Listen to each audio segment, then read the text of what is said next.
마가의 다락방. 사도행전. 예수님께서 하늘나라로 올라가신 후 제자들은 마지막 주님의 당부 말씀을 생각하며 예루살렘 성의 다락방으로 돌아왔습니다. 그들은 대부분 그곳에 모여 살고 있었습니다. 그리고 대개 하루 종일 기도하고 있었습니다. 이제는 이렇게 하는 것이 예수님 곁에 있을 수 있는 단 하나의 방법이었기 때문이었습니다. 기도를 하고 있을 때는 예수님께서 약속해 주신 대로 그들의 곁에 계신 것 같았습니다. 이젠 제자들은 어떤 일이 일어나더라도 겁나지 않았습니다. 예수님께서 자기들을 어떤 어려움 속에서도 지켜주신다는 것을 알았기 때문입니다. 사도들은 자기들이 죽기 전에 예수님의 복음을 기록해 두지 않으면 후세 사람들에게 전할 수가 없게 되므로 그들이 예수님을 만난 후 활동한 모든 것을 하나하나 기록해 두어야겠다고 생각했던 것입니다. 그래서 마태는 예수님의 생애와 교훈을 한 책으로 엮어서 썼습니다. 신약 성서 첫 책이 바로 그것입니다. 12사도의 한 사람은 아니었지만 제자였던 마가는 예수님이 행하신 일을 썼습니다. 의사인 누가도 예수님이 데리고 다니셨기 때문에 예수님의 생애에 관해 처음부터 잘 알고 있었으므로 예수님이 승천하신 이후 사도들이 어떤 활동을 했는가도 썼습니다. 누가는 바울을 따라 몇 년 동안이나 여행을 했기 때문에 자세하게 쓸 수가 있었습니다. 그래서 완성된 것이 사도행전입니다. 이 세 가지 책이 완성된 뒤 예수님이 사랑한 제자 요한이 또 하나의 예수님의 생애를 썼습니다. 하나님께서는 사도들이 성서를 기록할 때 성령의 감동을 주셨습니다. 성서에는 어떤 작은 잘못이라도 있어서는 안 됩니다. 그래서 하나님은 써야 할 것을 정확하게 가르쳐 주셨습니다. 하나님께서 무엇을 써야 하느냐를 성령으로 감동케 해주시는 것을 영감, 즉 성령의 감동이라 합니다. 주님께서 승천하신 후 제자들은 다시 마가의 다락방으로 모였습니다. 그들은 예수님이 부활하신 후 대부분을 그곳에 모여 살았던 것입니다. 그들은 그곳에서 하루 종일 기도에만 힘쓰고 있었습니다. 어느 날 베드로가 모두를 향해 말했습니다. 유다는 우리 주님을 배반하고 죽었소. 주님을 잘 아는 사람 중에서 앞으로 계속 우리와 함께 일할 사람을 부활의 증인으로 뽑는 것이 좋겠소. 그렇게 하면 우리 12사람의 술을 채워 주님에 관한 일이며 부활의 소식을 온 세계에 전할 수가 있지 않겠소? 옳으신 말씀입니다. 유다 대신 한 사람을 12사도의 한 사람으로 뽑읍시다. 찬성입니다. 그래서 유스도와 마띠아라는 두 열성 있는 사람을 후보로 뽑았습니다. 그리고 모두 하나님께 기도했습니다. 모든 사람의 마음속을 알고 계시는 주님, 이 두 사람 중에서 누가 우리 동지가 되어야 옳겠습니까? 주께서 결정해 주소서. 기도를 마친 후 제비를 뽑았습니다. 그래서 마띠아가 뽑혔습니다. 주님은 그대를 택하셨소.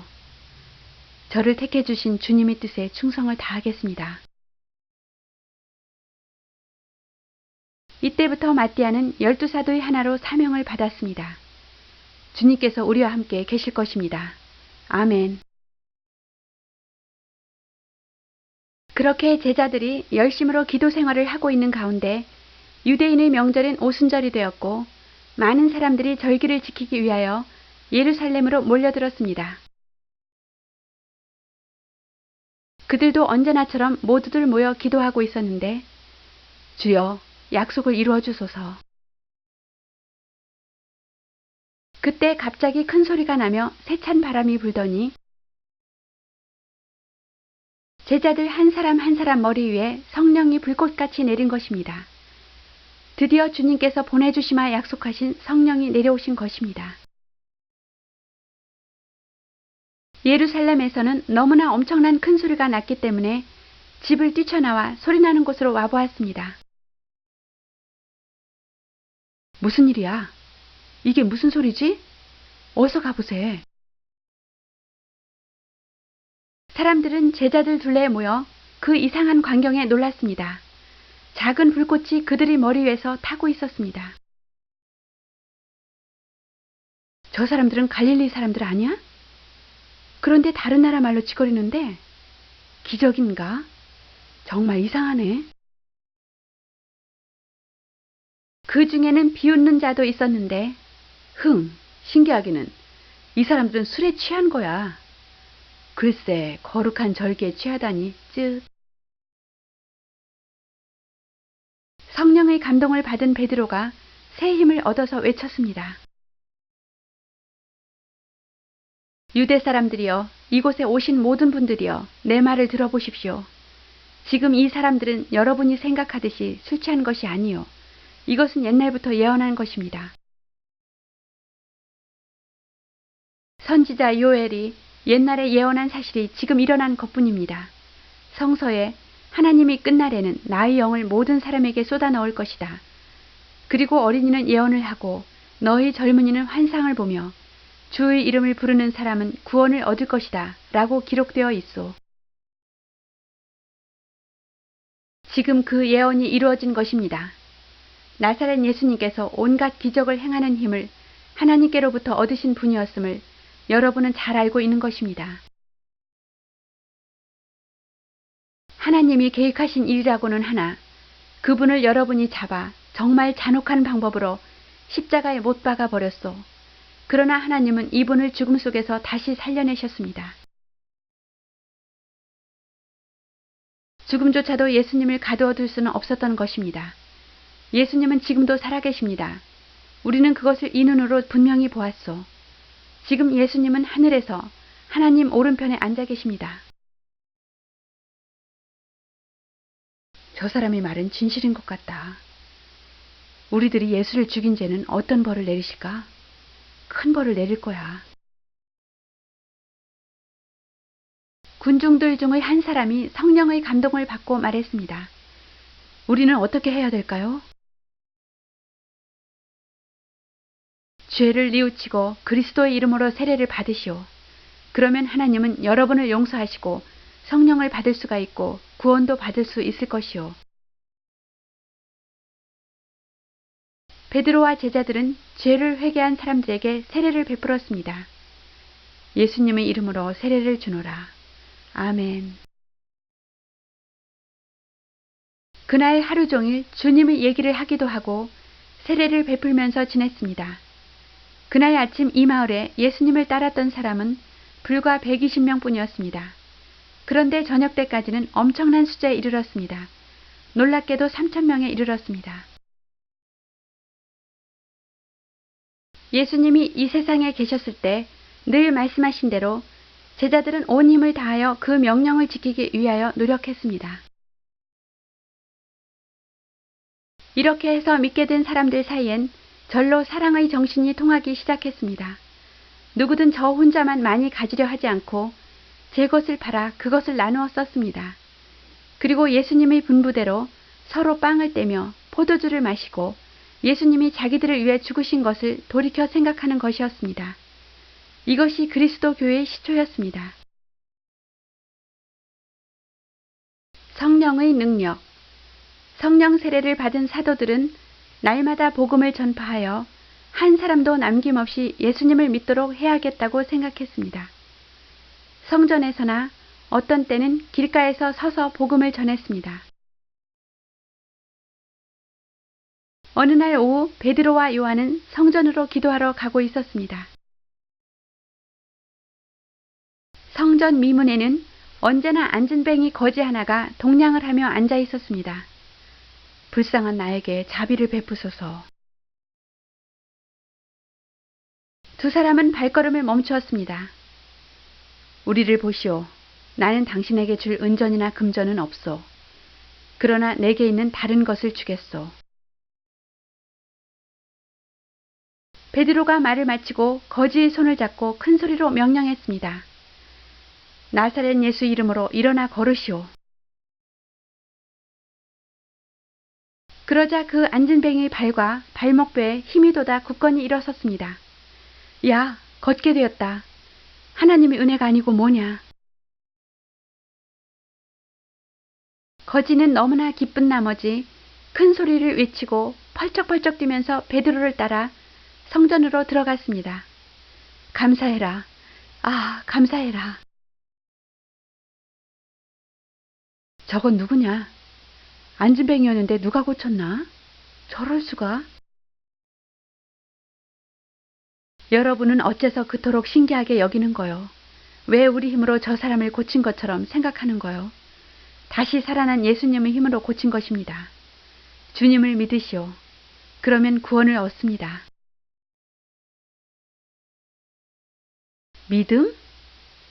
십자가에 달려 죽은 예수 이야기잖아. 고맙습니다요. 그렇습니다. 하나님께서 그 아들 예수께 영광을 주셨습니다. 그 예수님을 여러분은 빌라도에게 넘겼고 빌라도가 예수님을 석방하려 했는데도 여러분은 듣지 않았소. 대신 살인범을 놓아주라고 했지요. 여러분은 생명의 주님을 죽여버린 것을, 그러나 하나님이 다시 살리신 그 예수님을 믿는 마음이 이 사람이 발을 고친 것이요.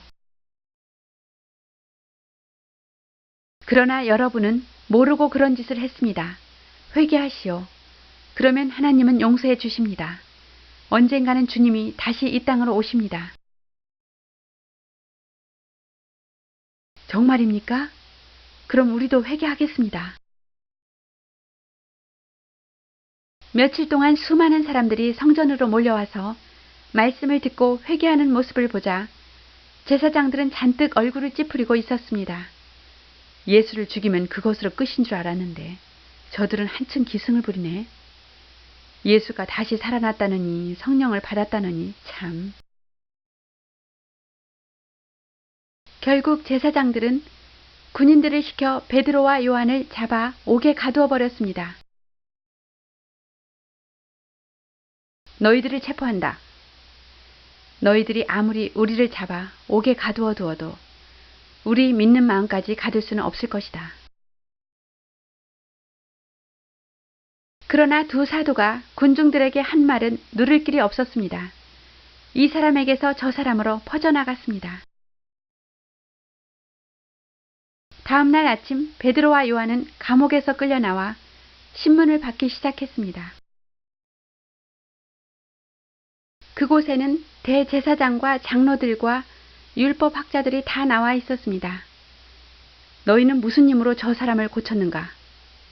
여러분, 어째서 저 사람의 발이 낫게 되었는가를 듣고 싶으시다면 설명해 드리겠습니다.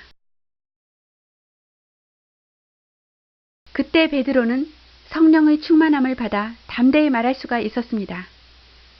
여러분이 십자가에 달아 죽인 예수님, 곧 하나님께서 다시 살리신 저 나사렛 예수님의 힘으로 고친 것입니다. 그분이 아니고는 달리 구원받을 길이 없습니다. 저 두 사람을 어떻게 할까? 벌써 저들이 기적을 행했다는 소문은 온 예루살렘에 퍼졌다. 어떻게 할 도리가 없어. 앞으로 더 이상 예수에 관해서 말하지 못하도록 엄중히 다스려야 해. 제사장들은 예수에게 가르침을 받은 기적을 행하여 이렇게 씩씩하고 당당하게 말하는데 기가 죽었습니다. 그 거지는 나면서부터 안진뱅이였잖아. 그러니까 우리도 기적으로 고친 것을 부정할 수는 없단 말이야. 아무튼 이 사실이 퍼지지 않도록 해야 해. 저 사람들을 다시 불러들여 단단히 주의를 줘서 내보내자. 만일 입을 열면 벌하면 되니까. 두 사람을 잠시 내보냈다가 다시 불러들인 제사장들은 판결을 내리겠다. 이후부터는 절대로 예수에 관해 말해서는 안 된다. 더 이상 군중을 충동하면 엄벌에 처하겠다. 여러분은 우리에게 하나님께 순종하기보다 여러분에게 순종하라고 명령하는 겁니까? 우리는 본 것과 들은 것을 말하지 않을 수 없습니다. 니깐 놈들이 감히 우리들 앞에서 하나님을 가르치는 거냐? 다시 한번 경고하거니와 소라는 더 이상 피우지 말라. 제사장의 권한으로 명한다. 밖에는 군중들이 안진뱅이가 나왔다는 소식을 듣고 보러 왔다가 베드로와 요한이 잡혀온 곳으로 따라와서 기다리고 있었습니다. 석방되셨군요. 안진뱅이가 깨끗이 나았더군요. 할렐루야. 성령의 능력으로만 우리는 무엇이든지 할 수 있습니다. 형제들이여. 대제사장들은 밖에 있는 군중들이 겁이 나서 더 이상 베드로와 요한을 잡아들 수 없어 석방했습니다. 하나님, 저들이 우리를 위협할 때 지켜주시고 주님의 종들이 담대하게 복음을 외칠 수 있도록 힘을 주소서. 주님의 손을 펴서 기적과 이사를 나타내 주소서. 거짓말. 하나님께서는 다른 사람에게 본보기가 되게 하기 위해 벌을 내리실 때가 있습니다. 이 이야기는 하나님께서는 무슨 일이든 샅샅이 꿰뚫어 보신다는 것을 알게 하신 사건이었습니다. 성령의 충만함을 받은 사도들은 위험을 무릅쓰고 주의 명하신 대로 복음을 전하기 위하여 조금도 게을리하지 않았습니다. 주 예수를 믿으시오. 그러면 여러분의 가정이 구원을 받을 것입니다. 많은 사람들이 믿음으로 살기를 원했습니다. 우리도 예수를 믿고 싶습니다. 돈이 많은 부자들은 뜨거운 사랑으로 가난한 이웃을 도와주었습니다. 어느 날 바나바라고 하는 부자가 사도들을 찾아왔습니다. 이 돈은 제가 밭을 판 돈인데 가난한 사람들에게 소용되기를 원합니다. 오, 주의 성령이 당신을 인도하셨군요. 하나님의 말씀을 듣기 위해 모여있는 곳에는 먹을 것도 필요했을 것입니다. 바나바는 부자이긴 하지만 참 대단하군. 나도 돈이 많아서 사도들을 도와줬으면 좋겠다. 이런 이야기를 서로 나누는 중에는 아나니아라는 사람이 끼어 있었는데 나도 재산을 내놓아서 바나바와 같은 존경을 받아야지. 아나니아는 그 아내 삽비라와 의논하여 땅을 팔기로 했습니다. 하지만 이 돈을 몽땅 내놓기는 아깝군요. 그럼 집에 좀 남겨두고 일부만 가져가겠소. 물론 전부 가져가야 한다는 법은 없었고 그것으로도 큰 돈이었습니다. 그런데 이것은 내 땅을 판 돈의 전부입니다. 이웃을 위해. 내가 따로 남겨둔 것이야. 아무도 알 리가 없지. 그러나 성령께서 베드로에게 그것이 거짓말이라는 것을 가르쳐 주었습니다. 아나니아, 어째서 당신의 마음속에 사탄이 들어와서 그와 같은 거짓말을 하게 되었소? 거짓말이라뇨? 아무도 당신에게 땅을 팔라고 시킨 적은 없잖소. 땅을 팔았으면 그 돈은 당신 것이요. 당신이 그 돈을 몽땅 가져도 괜찮아요. 하지만 저는 그런데도 당신은 남을 속이려 하고 있어. 그것은 내게 거짓말을 하고 있는 것이 아니라 하나님께 거짓말을 하는 것과 마찬가지요. 베드로의 말이 끝나기가 무섭게 하나님께서는 아나니아에게 벌을 내리셨습니다. 아나니아는 베드로의 발 앞에 쓰러져 그대로 숨이 끊어지고 말았습니다. 아나니아가 죽은 것도 모르고 조금 후 그 아내 삽비라가 찾아왔습니다. 당신 남편이 가져온 그 땅값이 전부요? 예, 주인이 가져온 돈이 땅값의 전부입니다. 당신들은 둘이서 공모해서 토지대금을 속이다니 무슨 짓이오?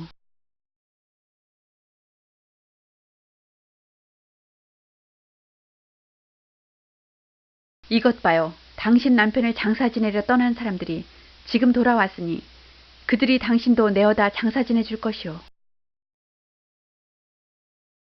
아! 베드로의 말이 끝나자 삽비라는 그 자리에 넘어져 죽어버렸습니다.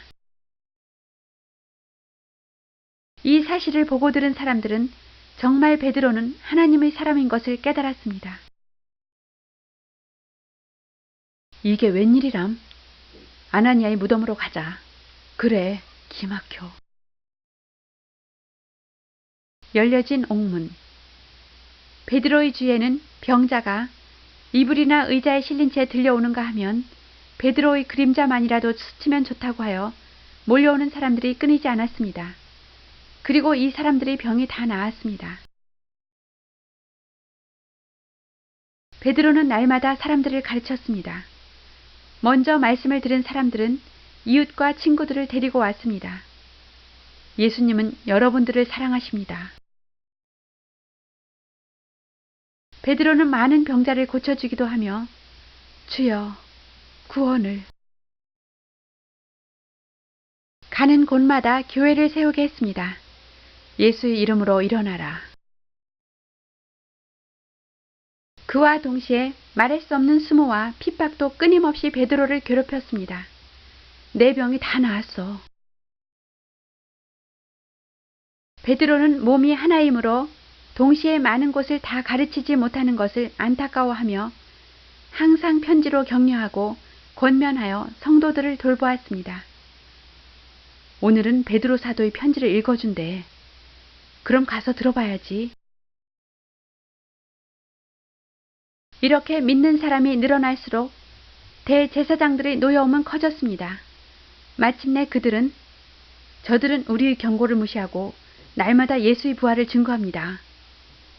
다시 잡아다가 옥에 쳐넣어라. 대제사장들은 다시 군대를 보내어 12 사도들을 잡아 옥에 가두었습니다. 주여, 성령이여, 우리를 도우소서. 그날 밤 주님의 천사가 찾아와서 말했습니다.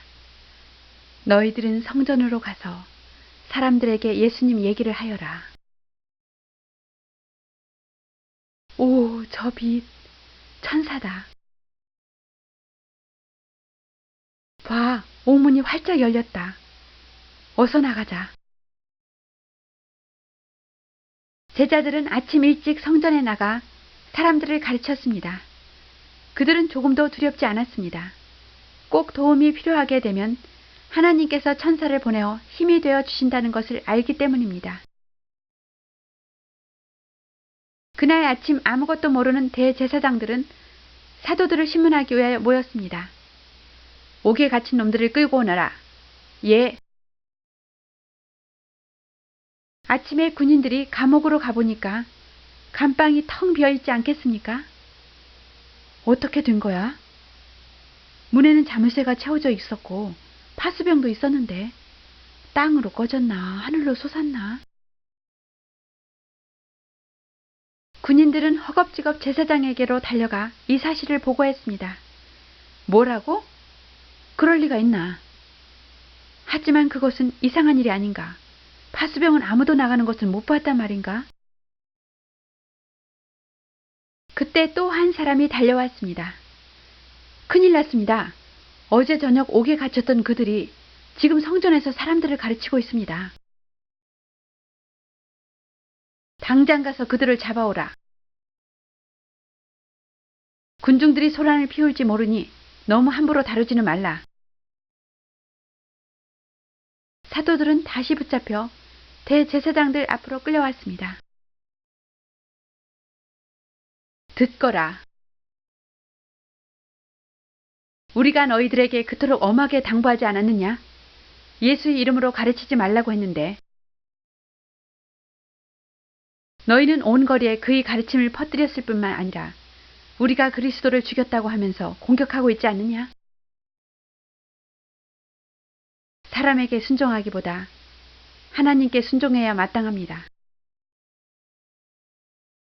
하나님께서는 예수님을 이 땅에 보내주셨습니다.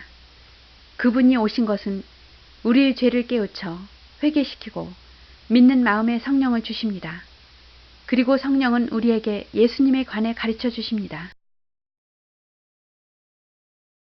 이들은 이 말을 듣자 격분했습니다. 저 녀석들을 죽여버리자. 그 방법 외에는 가르치는 것을 막을 방도가 없다. 그러나 제사장 가운데 가마리엘이라는 매우 지혜로운 사람이 있었습니다. 사도들을 잠시 밖으로 내보내시오. 할 말이 있어. 우리는 좀 더 신중해야 합니다. 저 사람들 하는 대로 가만히 내버려 두시오. 만약 이 가르침이 사람에게서 나온 것이라면 곧 사라질 것이오. 그러나 하나님으로부터 나온 것이라면 우리로서는 그것을 멸할 수는 없는 것이오. 여러분이 하고 있는 일은 자칫 잘못하다간 하나님을 대적하는 결과가 되는 것입니다.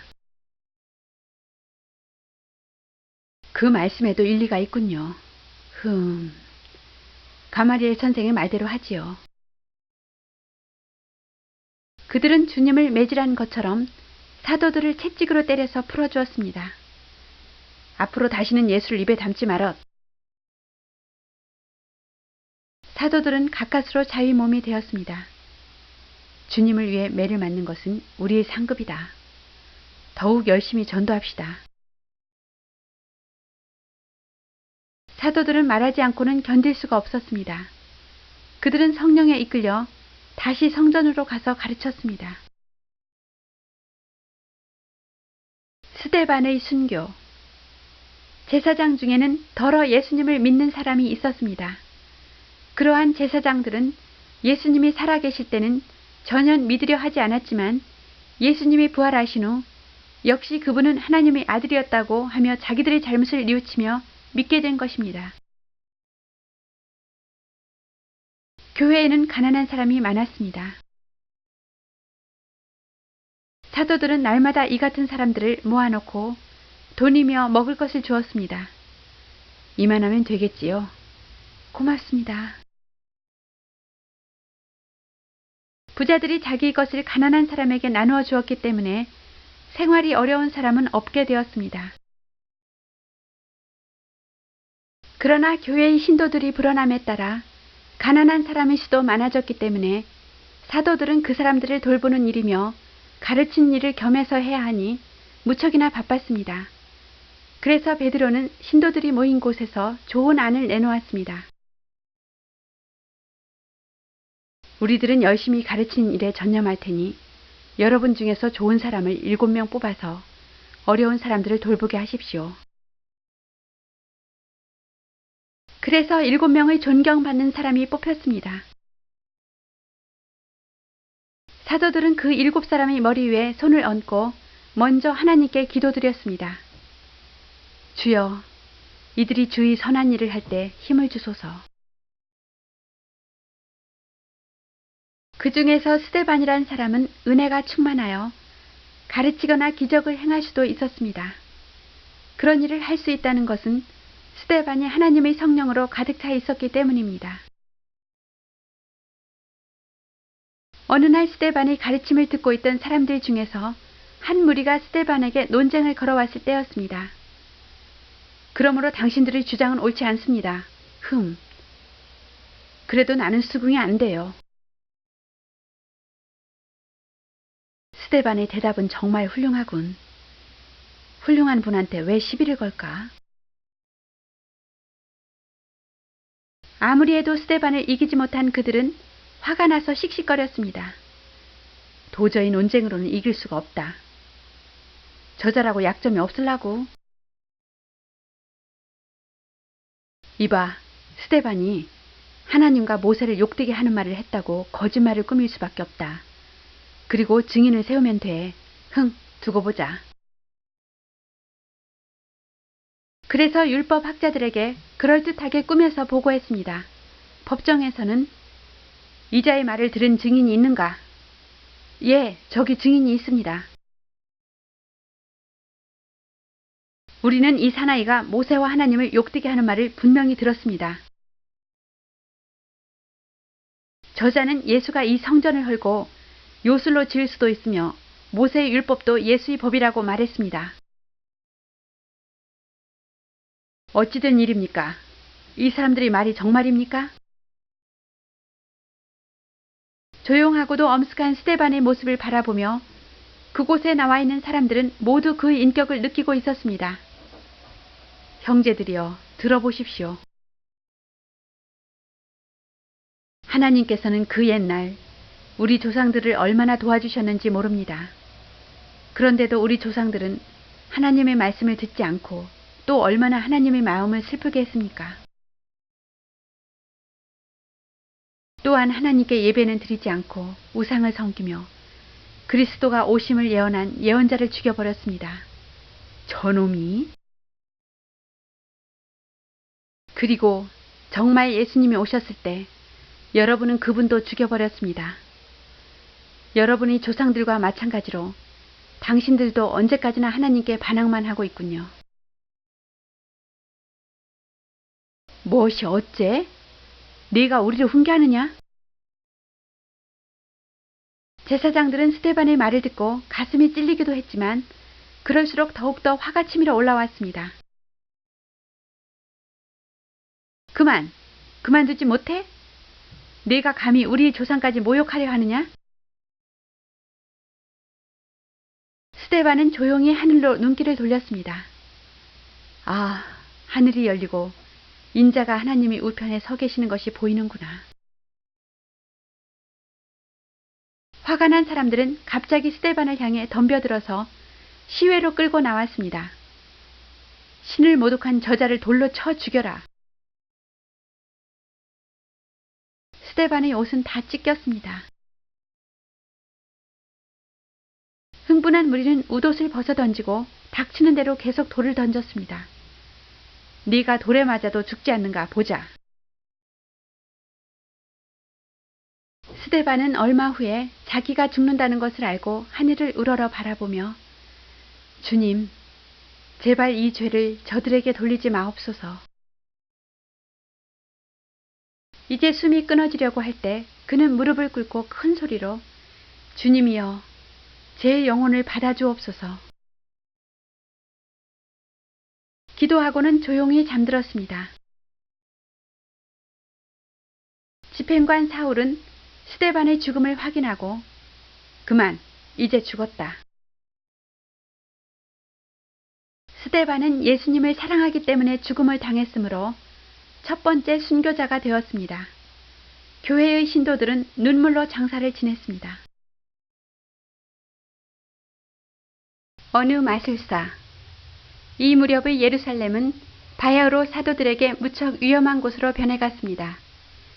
예수를 믿는 자들에게는 박해의 화살이 언제 날아올지 몰라서 많은 신자들이 다른 지방으로 이사해 갔습니다. 스데반의 순교를 시작으로 유대 지도자들은 맹렬히 교회를 박해하기 시작했습니다. 저곳이다. 그들이 숨어있는 곳이다. 청년 사울은 믿는 사람들이 집을 습격하여 체포하고 옥에 가두는 일에 앞장섰습니다. 이사를 떠나는 사람은 점점 늘어갔습니다. 그러나 잡히기 전에 빨리 떠납시다. 이것은 오히려 좋은 결과를 가져왔습니다. 그 사람들은 가는 곳곳마다에서 다시 예수님의 말씀을 전하기 때문이었습니다. 가난한 자를 돌보기 위해 뽑힌 7명 중에 한 사람인 빌립은 이곳은 위험하니 나는 사마리아로 가서 복음을 전하자. 사마리아로 가서 말씀도 가르치고 병자도 고치며 기적을 행하기도 했습니다. 사마리아 사람들은 이러한 빌립을 존경하며 따랐습니다. 이곳 사람들은 예수님을 만났던 일도 있었습니다. 저는 10년 동안 죽을 병에 시달렸는데 이제 다 나았습니다. 여러분, 2, 3년 전에 우물가에서 예수님을 만난 여인의 말을 들은 분은 주님에 대하여 아시겠지요? 오, 맞아. 그 신기하고 감동적인 말씀을 해주셨던 분이셨지. 사마리아의 시내에는 시몬이라는 마술사가 있었습니다. 저들이 베푸는 기적이 나보다 훨씬 뛰어난 것 같군. 시몬은 빌립을 찾아가 신자 되기를 청했습니다. 제게도 세례를 베풀어 주십시오. 예수를 구주로 모신 것을 환영합니다. 빌립이 사마리아에서 크게 교회를 확장하고 있다는 소식을 듣고 베드로와 요한이 그를 격려하기 위하여 왔습니다. 빌립, 사마리아 사람들이 예수를 믿게 되었다니 너무나 기뻐요. 오히려 이곳 사람들이 더욱 열심히 일합니다. 베드로와 요한은 믿게 된 사람들 위해 성령이 임하기를 기도했습니다. 주여, 이 시간에 주의 성령을 보내주소서. 충만하게 하옵소서.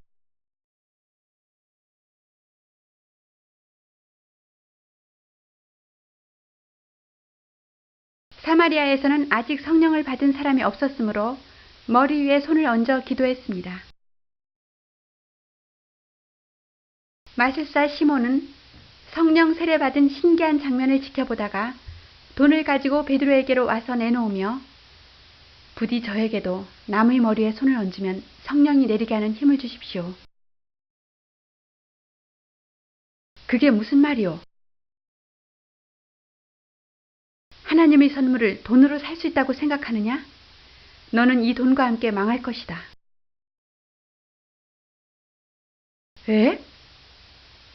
너는 마음이 비뚤어졌고 하나님 앞에 설 자격이 없으니 이 일에 참여시킬 수 없다. 그 못된 생각을 버리고 하나님께 용서를 빌어라. 혹시 하나님께서 용서해 주실지도 모르니까. 제가 몰라서 그랬사오니 용서하십시오. 제발 저를 위해 하나님께 기도해 주십시오. 하나님의 힘은 돈으로 살 수 없음을 깨닫고 마술사 시몬은 허탈한 발걸음을 돌렸습니다. 세례받은 흑인. 여러분도 예수님의 말씀 중에 예루살렘과 사마리아와 땅끝까지 이르러 내 증인이 되리라 라고 하신 것을 기억하겠지요? 백인도 황인도 흑인도 다 주님의 성령을 통하여 증인을 삼으시는 것을 알 수 있습니다. 어느 날 두 사도가 예루살렘으로 돌아갈 때 빌립은 가지 않았습니다. 하나님의 사자가 빌립에게 나타났기 때문입니다. 빌립아, 내 말을 따르라. 오 주님, 너는 일어나 남으로 내려가서 예루살렘에서 가사로 통하는 길에 나서라. 거기는 사막이다. 빌립은 곧 사마리아를 떠나 남쪽으로 가서 이윽고 가사로 통하는 길에 나왔습니다. 어째서 인기척도 없는 쓸쓸한 사막으로 나를 보내셨을까? 그러나 주님의 명령이니까. 그런데 저만큼서 멋진 두피를 많이 끄는 눈부신 아름다운 마차가 다가오고 있지 않겠습니까? 성령께서 빌립에게 말씀하셨습니다. 저 마차 곁으로 가까이 가거라. 빌립이 마차 가까이로 다가가자 마차에는 멋진 흑인 신사가 큰 소리로 책을 읽고 있었습니다. 그는 도살장에 끌려가는 양처럼 입을 열지 않았다. 털을 깎는 자 앞에서 말없이 서 있는 어린 양처럼 입을 열지 않았다.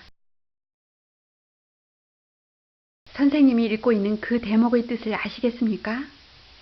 모릅니다. 누가 가르쳐 줄 사람이 없으니 어떻게 이해할 수 있겠습니까?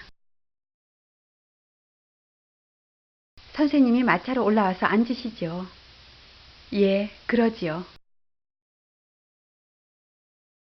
나는 이디오피아 여왕의 재물을 담당하는 사람인데 우연한 기회에 하나님을 알게 되어서 예루살렘 성전의 예배에 참석하러 온 것입니다. 그가 읽던 대목은 이사야서 53장 7절이었습니다. 그는 돌아가는 길에 두루마리 성서를 샀던 것입니다. 이 대목을 좀 보십시오.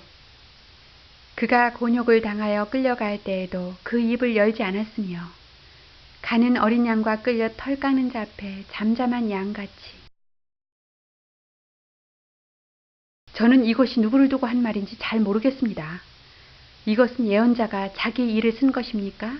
아니면 다른 사람의 일을 쓴 것입니까? 그것은 이사야라는 선지자가 예수님에 대해서 쓴 예언서입니다. 빌립은 예수님이 이 땅에 오셔서 행하신 놀라운 사건에 관해서 이야기했습니다. 그분은 그 예언대로 십자가에 못 박혀 죽으시고 사흘 만에 부활하셨다가 하나님 곁으로 승천하셨습니다. 아, 이제야 그 말씀의 뜻을 알겠습니다. 당신도 구주를 믿고 세례를 받으면 영생을 얻을 수 있습니다. 이윽고 마차는 맑은 물이 흐르는 냇가로 왔습니다. 이디오피아의 이 흑인 신사는 빌립에게 물이 있군요. 마침 잘 되었습니다. 제게 세례를 주십시오. 예, 주님께서 기뻐하실 겁니다. 그 즉시 그는 빌립과 함께 물속으로 들어가서 세례를 받았습니다. 오 주여, 성부와 성자와 성령의 이름으로 세례를 베푸노라. 오, 내 마음이 기쁨으로 가득 차오르는 것 같구나. 아, 그런데 그 사람이 어디로 사라졌나? 글쎄요, 바람처럼 사라졌네요. 물에서 나왔을 때 하나님의 영이 빌립을 다른 곳으로 데려가셨기 때문에 이디오피아 사람은 빌립을 더 이상 볼 수 없게 되었습니다. 사울을 부르심. 바리새파 사람들 가운데 사울이라는 무척 씩씩한 청년이 있었습니다. 그는 예루살렘에서 매우 높은 교육을 받았습니다. 훌륭한 율법학자에게서 배움을 닦았으며 또 구약 성서는 꿰뚫을 만큼 공부했으며 율법을 엄격히 지키고 옳다고 생각한 것은 끝까지 해내고야 말았습니다.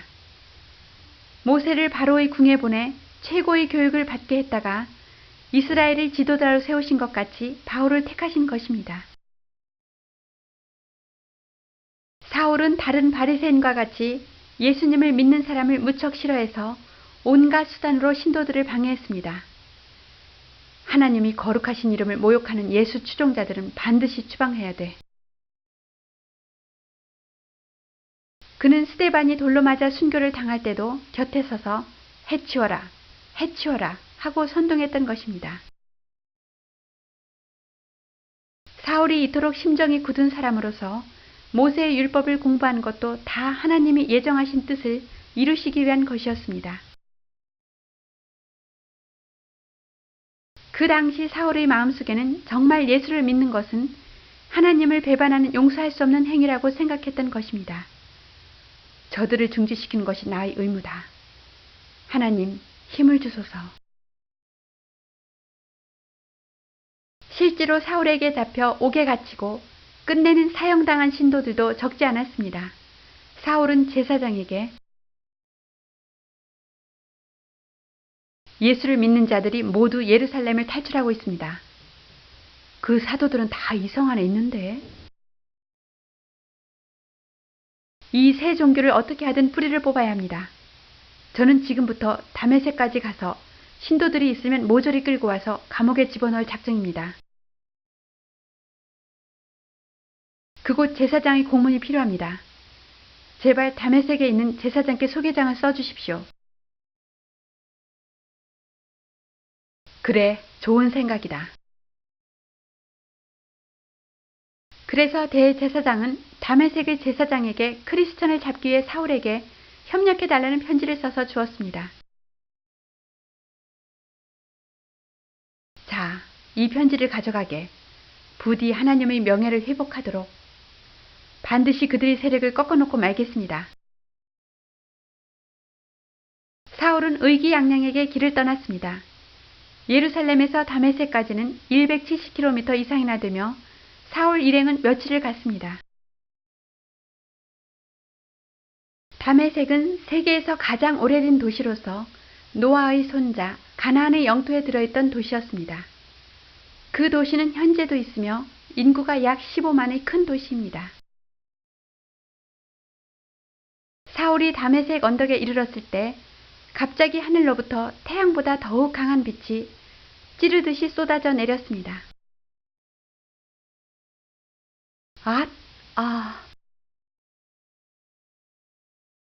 으아! 사울은 순간 눈이 아찔하여 땅에 엎어졌습니다. 그때 사울에게 하늘로부터 소리가 들려왔습니다. 사울아, 사울아, 네가 어찌하여 나를 핍박하느냐?